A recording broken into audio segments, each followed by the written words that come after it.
Welcome once again sa isa na namang episode ng ating channel na Buhay Pinoy sa Abroad. Sa video natin ngayon na bahagi ng Teaching in the United States series, ang focus natin ay sagutin yung tanong na saan nga ba mataas ang demand ng mga teachers sa Amerika? Kasi kung interesado kang magturo sa Amerika, dapat malaman natin kung saan may pangangailangan, di ba? Bakit ka mag-a-apply sa isang state o sa isang school district na wala namang need?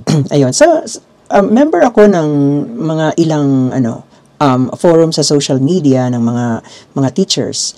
At lagi nilang very common itong question na ito na saan nga ba mataas yung demand ng mga teachers. Kaya naisipan kong gumawa rin itong episode na to kasi gusto kong i-explore din at matulungan ang mga mga kapareho kong teachers, mga kababayan nating teachers diyan sa Pilipinas na nangangarap din kagaya ko na pumunta sa Amerika. So at present, maraming states sa United States na nakaka-experience talaga ng shortage ng mga qualified na teachers. So, ito yung nagbubukas ng maraming opportunities para sa mga international teachers o sa mga foreign teachers na gustong magtrabaho sa Amerika. Pero saan nga ba pinakamataas yung demand? So, mga states na may pinakamataas na needs ng teachers. So, ayon sa data mula sa US Department of Education at iba pang organizations, ang mga sumusunod na states ang may pinakamalaking kakulangan ng mga teachers. Ang number 1 is California. Ang California ay may pinakamalaking bilang ng mga estudyante sa buong Amerika. Kaya,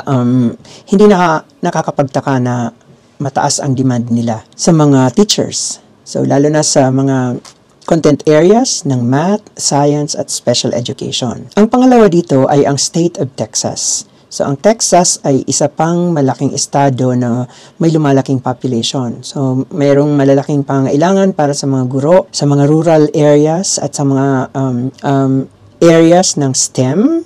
Ano yung STEM? Science, Technology, Engineering, and Math, ang state of Texas. Ang susunod ay ang Florida. So, ang state of Florida naman ay nakararanas ng mabilis na paglaki ng population na nagre-resulta sa kakulangan ng mga guro sa halos lahat ng asignatura. Siguro magtataka kayo, bakit? Bakit maraming tao sa California, Texas, Florida? Ay kasi po, medyo warm ang climate nitong mga states na na-mention ko. Hindi sila masyadong nakaka-experience ng sobrang winter na experience. Kaya, preferred ng mga tao na gusto nilang mas maging normal yung kanilang buhay. Ang susunod sa Florida ay ang Arizona. So, ang state of Arizona naman ay may isa sa pinakamababang sweldo para sa mga guro sa Amerika. Kaya, nahihirapan silang makaakit ng mga qualified applicants. Pero, tandaan natin na yung mababang sweldo sa Arizona ay napakataas na noon, mga 5 times na yun ang sweldo sa Pilipinas. Kaya medyo kung beginner ka, kung newbie ka na international teacher, hindi mo sasabihing mababa ang sweldo sa Arizona. So, you might as well want to consider teaching in the state of Arizona. Ang susunod po ay ang Nevada. Ang Nevada naman ay mayroon din kakulangan sa mga guro, lalo na sa mga content areas ng math and science. At naririnig ko sa mga friends na mga Pilipino rin na mataas ang sweldo sa state of Nevada. In fact, dito sa school district ko, may mga mangilan-ngilang Pilipino ang nag-resign para lumipat sa Nevada Department of Education kasi sabi nila mas mataas ang sweldo sa Nevada kaysa dito. So kanya-kanyang trip sa buhay, walang basagan ng trip, di ba? So ano yung mga areas naman na may pinakamataas na demands? So in general, ang the following areas have so much demand. Number 1, special ed. So, ang special education ay napakataas ng demand nito. Ang mga teachers na specialized sa special ed ay labis na kailangan sa halos lahat ng estado. Kasi guys, napakarami na ng mga bata ang nadadiagnose with disability at iba-ibang klase ng disability yon. There are 13 different disabilities na ina-address ng mga school systems. Kaya kung specialized po kayo sa special ed, tara na. Mag-venture na rin kayo sa pag-apply sa states. Ang isa pang area is math. So, ang math ay isa rin sa mga content areas na pinakamahirap punan, lalo na sa mga high schools. Ang science, Ang science din, lalo na ang physics and chemistry ay mayroon ding mataas na demand. So kung ikaw na nanonood nito ay isang physics teacher or with concentration in chemistry, tara na. Ang isa pa ay ang English as a second language o yung ESL na tinatawag. Dahil sa pagtaas ng bilang ng mga mag-aaral na hindi native speakers of English, tumataas din yung pangangailangan para sa mga ESL teachers.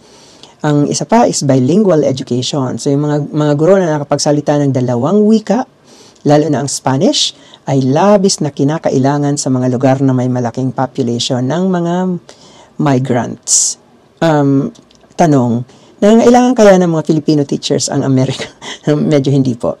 Kasi madaling maka-adapt ang mga kababayan natin, ang mga anak ng kababayan natin. In 2 to 3 weeks, observation ko lang yan, may fluency na ang bata, may conversational fluency na. So, konti na lang, tuturuan mo na naman silang maging academically fluent sa English language. Kaya, mabilis matuto ang mga batang Pilipino. Kaya walang need for international teachers na Tagalog speaking or Filipino speaking.